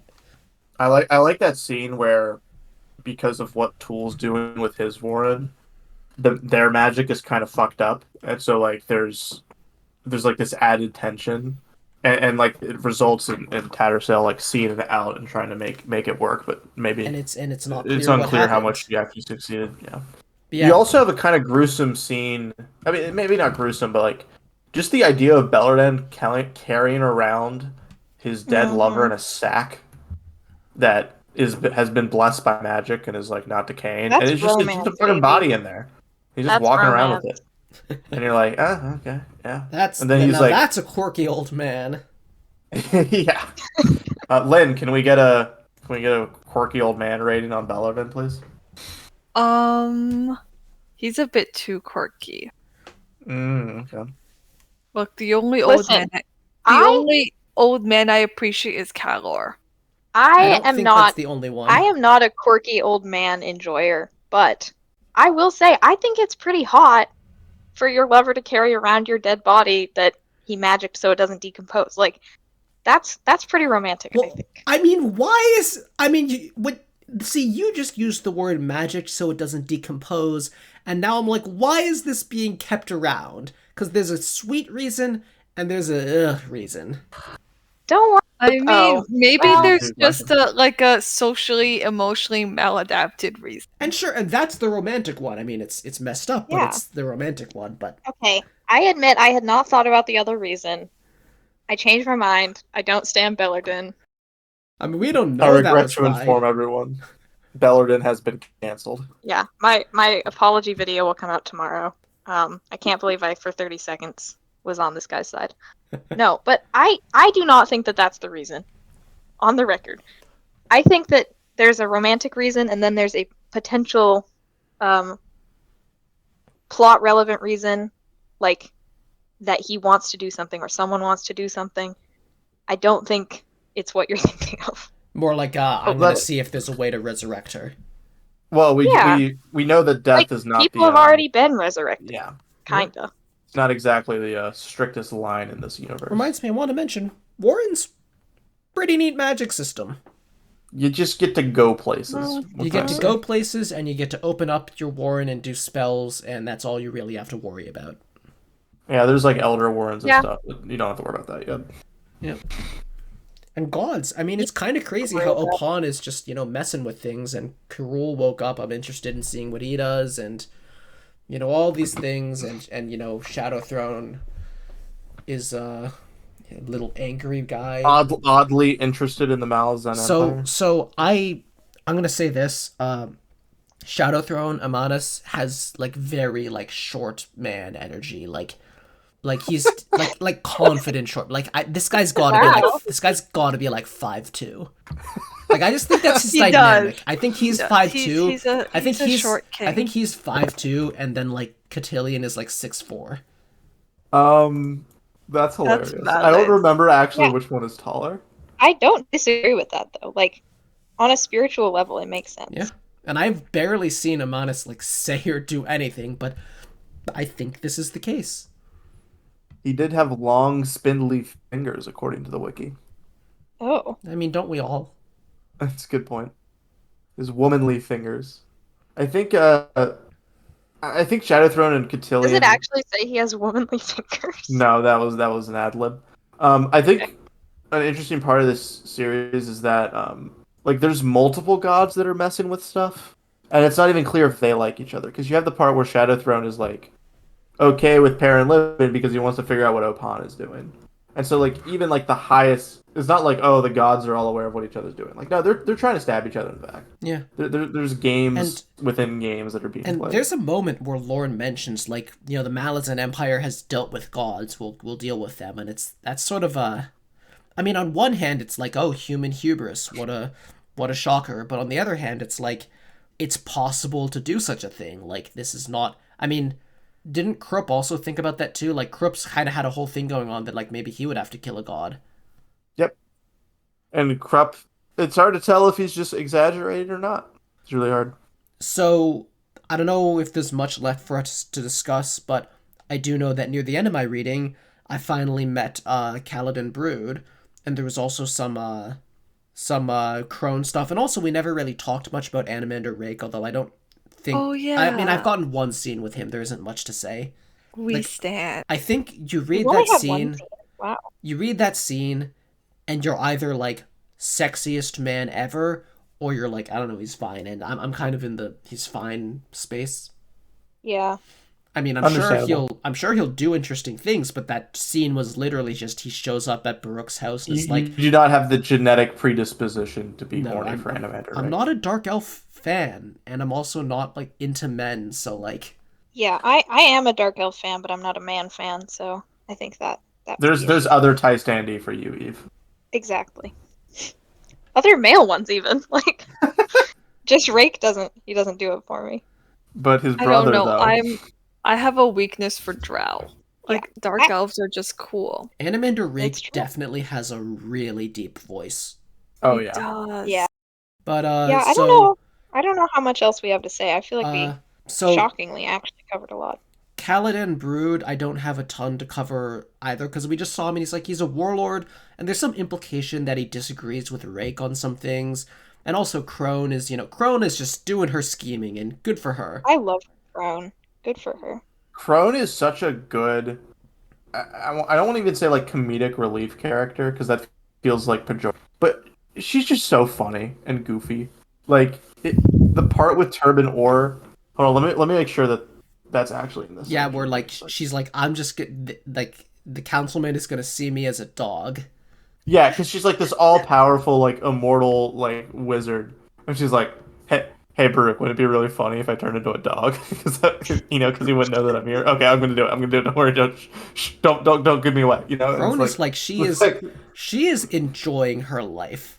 Like Crone and when Krupp would be best friends. like when Crone is just flying from like Oh yeah. from like Rake to Brood and is like, ooh, like I'm getting information from one and what they feel about the other. She is just loving her life. Yeah, she's having a good time. And we respect it. But yeah, and so I feel like with that Brood part, it's definitely setting up that like this sort of actual like front line of the battle is also gonna be kind of a plot line moving forward, but I've not gotten much of it yet, so I don't know much of what I should expect. I really like Brood. He's cool. Anyway, I guess to maybe and end, if you want to know so, more, sorry. well, I was gonna say, Shut guess up. to maybe to end this discussion, I guess I should just say what I'm kind of expecting slash hoping for. I definitely want more Darudistan crew stuff. But I think for the most part, I'm just kind of waiting to see all of these plot lines come together, and I don't really know how much they're going to conclude in this book, although I'd have to assume to at least a certain extent, just because I know the next book is going to really jump somewhere else. But it's kind of impossible to say how, and like maybe the book is going to introduce even more plot lines that also have to be tied together before the end, because I mean, it just did that with the Jaga Tyrant. But I don't know, I want to see things come together. I want to see Tattersail survive. I mean, I don't know if she is alive right now, but I hope so. I definitely am not that invested in whether the bridge burners survive, but I am pretty into, the thing about like Crocus and that whole crew is that I'm actually okay with some of them not living, narratively speaking, because I feel like their story is like this book's story. And if some of them continue into future books, I will probably enjoy them, but they don't need to be. Like this could end with all of them but Krupp dying, and I would be like, yeah, that sucks, but it's narratively satisfying. What if Krupp dies? Krupp's not gonna die. That's like actually a spoiler I have on the series. Mm, I mean, it's Malazan. Like, just dying does not remove you from the story. true. Bro. But yeah, and one thing I definitely don't know is like we have 9 books to go after this. I don't know I don't know how like this overall like Malazan Empire trying to take out Emperor loyalists out of their army plot is gonna go. Like I don't know if we're gonna end with like they succeed in doing that or they fail in doing that.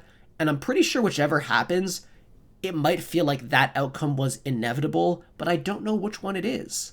See, that's the good thing about Malazan is that it's difficult to predict where things are going to land because it's so decentralized in the Like, the storytelling. story just has a lot of things it could choose to do. There's no one path.